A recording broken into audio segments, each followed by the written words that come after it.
As you know, we've been complaining for years about the state of the NHS, that there's a shortage of doctors, that patients cannot get to see or book an appointment with the GPs. When you want a face-to-face appointment, you can only get a telephone appointment.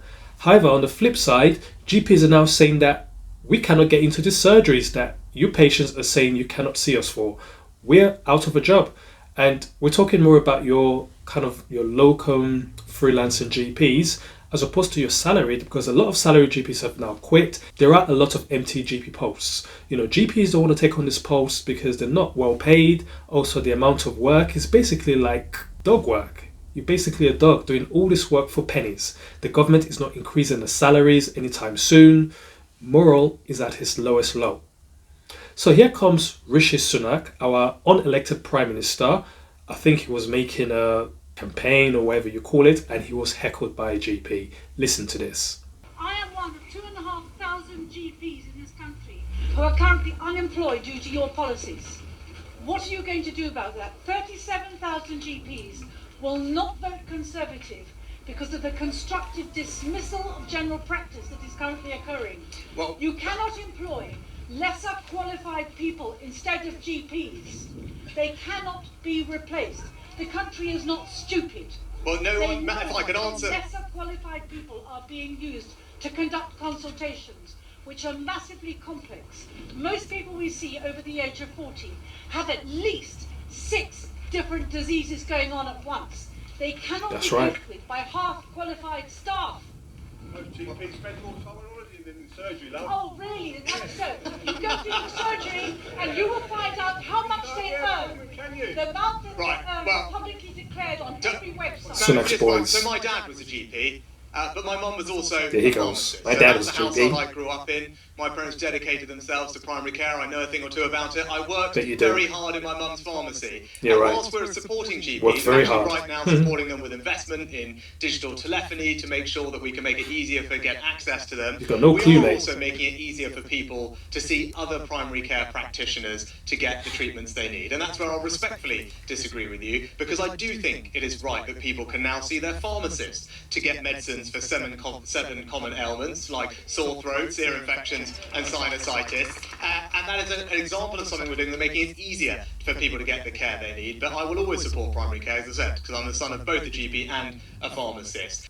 Right, so there we go.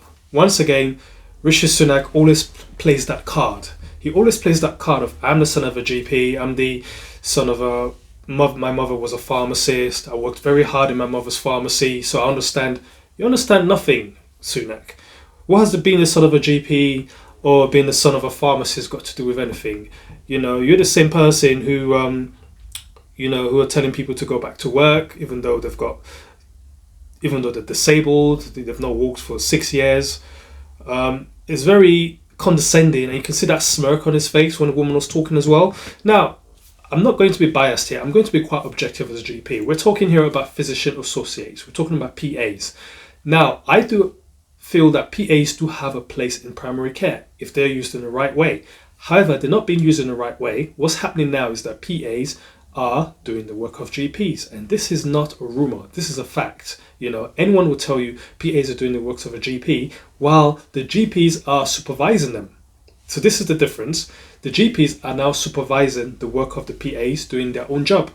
How does that work? Okay, so PAs, as you know, have come into existence. They've been around for many, many years, but they've now become more in the forefront because, as we mentioned, there was a shortage of GPs, there was a gap that needed to be plugged, and the government had this bulb-light idea. I know what, we're just going to create this degree where you can go in for 2 years if you have a science background, and you can learn all of this stuff, and then we can just put you into primary care.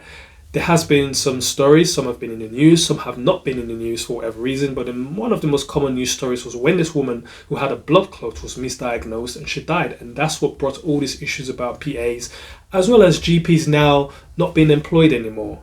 GPs that could get work, 6 sessions a week, now they get in 1 session a month.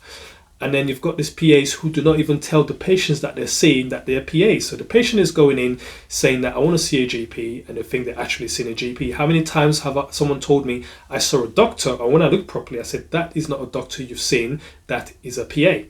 Now, the issue here is Sunak has said something which I picked up on. He said, look, patients have the choice of whoever they want to see, if they want to see a GP, if they want to see a primary practitioner. Bear in mind, he used the word primary practitioner, which is a very generalized term because you've got physician associates, you've got nursing practitioners, you've got advanced nursing practitioners.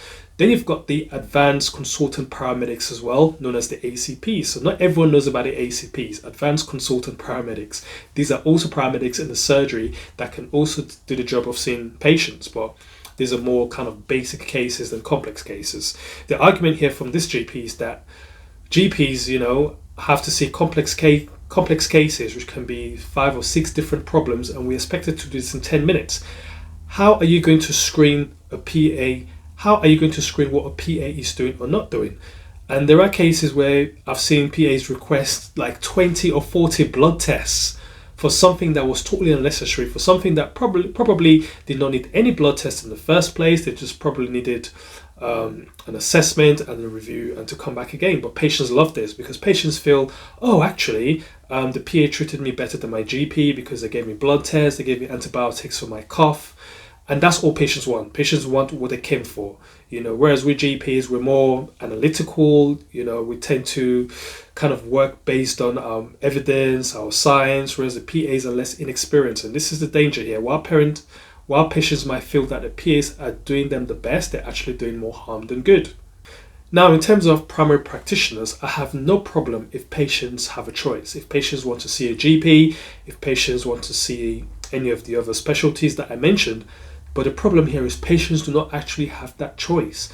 Most patients will tell you they actually want to see a GP. They want to see someone who's been through the mills, they've been through medical school, they've been through 6 or 7 years of training, F1, F2, your STs. Some have been specialists in surgery or pediatrics and they've come to do GP. So they've got that background of dealing with children, they've got the background of emergency medicine, and they've come to do GP, as opposed to PAs who've only been in it for 2 years and all of a sudden they're doing the work of a GP. Patients will tell you, I do not have the choice. I want to see my GP face to face. I'm told I either have to wait 6 weeks or book in with a PA for the next day. If you've got a chest pain or shortness of breath or some other symptoms, what option do you have? You don't have a choice. You're going to go for the primary care practitioner, because you don't want to wait 6 weeks to see your GP. So that's not a choice. That's not an option. Also, you want to see your GP face to face, given the choice of a telephone. If I've got leg swelling, how can my GP see my leg swelling by telephone? So again, that is a problem. So this is a problem we're faced with the NHS. There is no options. There is no choice. Patients are being forced into seeing specialties they don't want to see, whether it's a nursing care practitioner, whether it's an ACP, or whether it's a PA. And that's the reason why GPs are not happy. Rishi Sunak was not elected. He hasn't got the voice of the people. You can see him smirking and laughing in that video. He lacks compassion, he lacks understanding, and ultimately that is going to be the downfall in this election. Even though I personally feel that the Labour government is far worse than the Tories, the people are fed up now. They're just fed up of the Tories. They're like, at least let's give the Labour government a chance. And this is what's going to happen. Rishi Sunak is going to bring the Tories down. Just watch, because he has stopped listening. He keeps God playing this card of, oh, my parents was a GP, my dad was a GP, my mom was a pharmacist. That's got nothing to do with anything. You were raised in a posh environment, you went to a posh school, you know nothing about grinding, hard work in a pharmacist. I don't know what hard work you did in your pharmacy, mate. All right?